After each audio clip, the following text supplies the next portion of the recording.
Hai Georgius, balik lagi di channel YouTube aku. Kali ini kita ada di Jumat Sambat. Artinya kita bakal sambat-sambatan tentang apapun itu, tentang suka, cinta, atau apapun itu. Dan kali ini aku milih tema itu tentang asmara. Dan banyak banget teman-teman online aku itu udah nge-DM aku ya tentang asmaranya gitu. Dan di sini pastinya aku barengan sama Mr. Brown. Nggak usah kebanyakan cincang lagi, langsung aja kita ke videonya. Oke, jadi kita bakalan ngebahas tentang gimana sih cara kalian itu menyampaikan cinta ke pasangan kalian. Terus ada beberapa juga yang udah nge-DM ke aku. Seperti biasa ya, ada beberapa juga yang aku tulis di binder merah ini. Yang pertama itu ada dari Novi. Dia bilang aku LDR dan ketika aku kangen, aku sampai nangis. Itu wajar sih, karena nggak semua orang itu bisa menjalankan LDR loh. Asal perlu tahu aja, gitu. Terus abis itu yang kedua ada dari Kak Bunga. Itu dia bilang selalu peluk, cium, elus-elus suaminya. Ya iyalah ya, udah bersuami mah udah sah ya udah gitu. Terus ada lagi dari Andari, ungkapan cintanya dia ke pasangannya itu malah dengan cara ngomel-ngomel. Ya gimana ya, emang biasanya mengungkapkan cinta itu beda-beda sih. Kalau misal ngomel-ngomel canda bisa jadi kata I love you dalam bentuk lain juga itu bisa gitu. Terserah gimana caranya si pasangan itu menyatakan cintanya itu. Ada juga orang yang nggak pernah ngomong I love you tapi dari perilakunya dia ternyata cinta banget kayak gitu. Jadi jangan disamaratakan semuanya, apalagi orang-orang yang udah gonta-ganti pasangan ternyata cara memperlakukannya ya itu beda-beda gitu. Gitulah ya. Nah, kalau tentang sambatannya sendiri sih, kemarin tuh ada yang cerita juga. Kemarin kan aku lagi video callan sama seseorang, terus dia tuh bilang kadang itu malah orang dikejar malah nggak dapet gitu-gitu. Tapi kalau dipikir emang kayak gitu nggak sih? Kadang juga ada orang yang takut untuk dikejar. Misal aku nih dikejar sama orang, aku tuh bukannya yang kayak dia ngejar-ngejar aku gitu, itu tuh enggak, tapi malah kayak anjir serem gitu. Nah itu juga ada kadang kayak gitu. Terus ada lagi yang sambat katanya sih pasangannya itu belum begitu mengerti gitu. Menurut aku tuh bukannya belum mengerti ya, emang kan kalau kayak gitu tuh ada prosesnya. Pacaran pun juga ada prosesnya, apalagi untuk sampai ke jenjang pernikahan kayak gitu. Jadi harus benar-benar mengenali. Sebenarnya orang itu bisa berantem atau misunderstanding atau apapun itu karena sebenarnya aku nggak tahu nih Mr. Brown itu menyatakan cinta ke aku tuh pakai cara apa sih. Aku ke Mr. Brown juga mungkin Mr. Brown nggak ngerti kayak gitu. Misalnya dia menyatakan cinta ke aku tuh dengan perilaku, aku ngomong cinta ke dia ya pakai verbalisan kayak gitu. Itu juga biasanya kadang tuh juga malah menimbulkan mispersepsi gitu. Kalian pernah ada nggak yang kayak gitu? Sebenarnya tuh banyak banget sambatannya, tapi beberapa yang aku tulis itu yang bener-bener, ya bukan yang bener-bener juga sih, orang-orang yang mau dicantumkan. Sebenarnya juga ada yang nggak mau dicantumkan. Ada juga yang bilang pacar aku keras sama aku kayak gitu. Sebenarnya kalau pasangan keras itu harus bukan ditanyain, harus kita cari tahu dulu sebenarnya dia tuh kenapa sih bisa keras. Entah kita lihat masa lalunya atau kita tanya dulu sebenarnya kamu ke aku tuh kenapa sih kok kamu keras, ataukah mungkin itu akunya yang salah atau emang perlakuannya dia yang kasar. Kan nggak mungkin ya kalau misal nggak ada api tiba-tiba ada asap, itu nggak mungkin. Terus pintar-pintarnya kita aja dalam membina hubungan gitu. Kalau misal dianya keras nih awalnya, gimana sih caranya biar orang itu tuh nggak keras? Ya balik lagi ya, pasti tuh banyak banget orang-orang yang bilang itu kan watak, itu kan sifat, itu nggak bisa berubah. Hello, nggak kayak gitu. Semuanya itu sebenarnya bisa dibentuk dan bisa dirubah. Kita ini manusia itu dinamis, kita bisa bisa, ya namanya juga orang adaptasi pasti bisa naik turun kan. Kita di sini harus kayak apa, kita di situ harus kayak apa gitu. Jadi nggak melulu orang bilang orang kasar bakal selamanya kasar, itu enggak. Dan nggak selamanya juga orang baik itu bakalan selalu baik. Buktinya Joker, nah gitu kan. Tapi pada dasarnya semua orang itu diciptakan baik, tinggal lingkungannya aja seperti apa yang membentuk. Lingkungan itu juga terdiri dari banyak faktor ya, entah itu keluarga, dari teman sepermainannya, atau mungkin dia tuh gaul di mana, bisa aja di tempat les-lesannya atau di sekolahnya, atau mungkin dia lagi main sama anak kampungnya kayak apa, kayak gitu tuh bisa mengubah cara berpikir kita. Percuma banget nih ya kalau semisal orang, ini aku agak gimana gitu sih sama apa ya, sama persepsi orang yang dia bilang dia kan berasal dari keluarga baik-baik, dia kan berasal dari lingkungan yang baik, tapi kok kenapa dia jadi kasar, dia kenapa jadi, itu sebenarnya nggak menjamin. Keluarga yang baik itu sebenarnya tidak menjamin 100% orang itu akan baik. Justru terlalu baik itu nggak baik, terlalu baik itu nggak baik.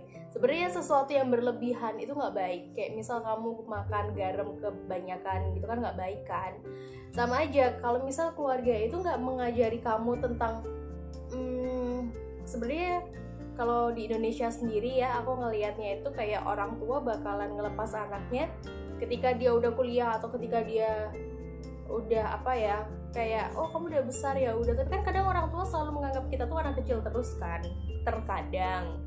Dan pengalaman-pengalaman itu sendiri pengalaman kita rasain ketika kita udah bersosialisasi sama dunia luar ya kan. Disitulah sebenarnya kita bakalan kenal jati diri kita tuh seperti apa sih sebenarnya, kita tuh orangnya kayak apa sih, kita keras kah, kita gimana. Itu malah yang riskan. Misal aku nih keluar dari keluarga aku yang mungkin orang-orang anggapnya tuh baik banget dan lain-lain, ternyata aku di luar menemui banyak kayak kendala, masalah, kerasnya hidup lah intinya. Ternyata kan iya, kalau orang itu dengan resistensi yang bisa bisa menerima gitu ya. Coba kalau misal aku kaget budaya misalnya, terus tiba-tiba lah kok ini kayak gini ya, kok ini kayak gitu ya.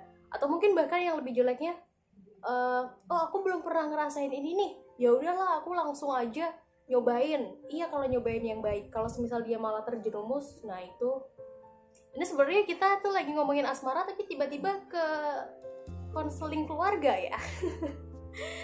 Iya gitu, pokoknya intinya itu sesuatu yang berlebihan itu tuh kurang baik, seperti itu. Ngomongin lagi tentang asmara, banyak banget juga ada orang yang ngomong tentang dia tuh nggak bisa move on. Apa ya, udah pacaran bertahun-tahun, bukan kadung tresno juga sih sebenarnya, kadung apa ya?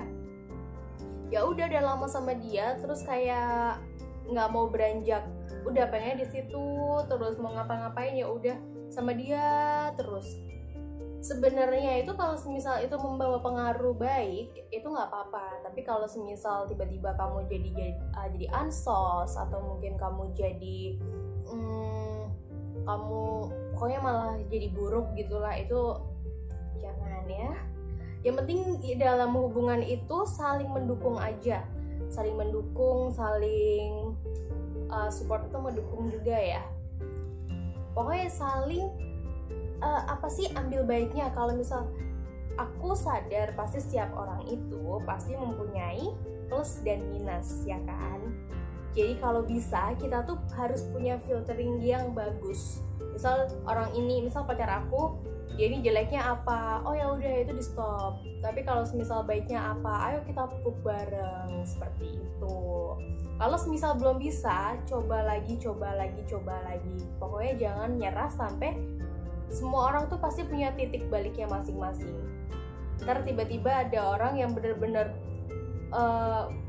udah titik balik juga ya, titik jenuh juga bisa dibilang kayak gitu ya. Jadi kalau misal bener-bener udah dicoba bener-bener tapi ternyata nggak bisa, ya udah jangan dipaksain, daripada kamu membina membina rumah tangga dengan orang yang salah. Itu jangan sampai, karena aku ngelihat sendiri di Indonesia khususnya banyak banget pasangan muda yang belum apa-apa aja udah cerai gitu. Itu sedih sih, sedih sekaligus membawa traumatik buat aku sendiri jujur. Karena aku orangnya aku selalu berpikir kan kalau aku orang yang setia tuh cuma orang angkatan orang tua aku, angkatan 60-an. Jadi tuh karena apa? Karena di zaman segitu tuh aku ngelihatnya kayak perceraian masih sedikit banget, dan mungkin bahkan perceraian dianggap tabu gitu kan. Dan sebagian agama juga tidak memperbolehkan perceraian itu terjadi. Tapi di generasi aku, generasi milenial, dan banyak juga pernikahan dini, teman-teman aku, adik tingkat aku udah pada nikah dan lain-lain. Tapi yang aku sayangin, oke, kalau misalnya mereka emang bisa komitmen dan bisa menjaga rumah tangga itu berjalan dengan baik. Tapi ada juga beberapa teman aku, dia habis melahirkan tiba-tiba cerai. Habis melahirkan tiba-tiba suaminya nggak tahu kemana, bahkan entah suami atau istri, pokoknya pisah gitu.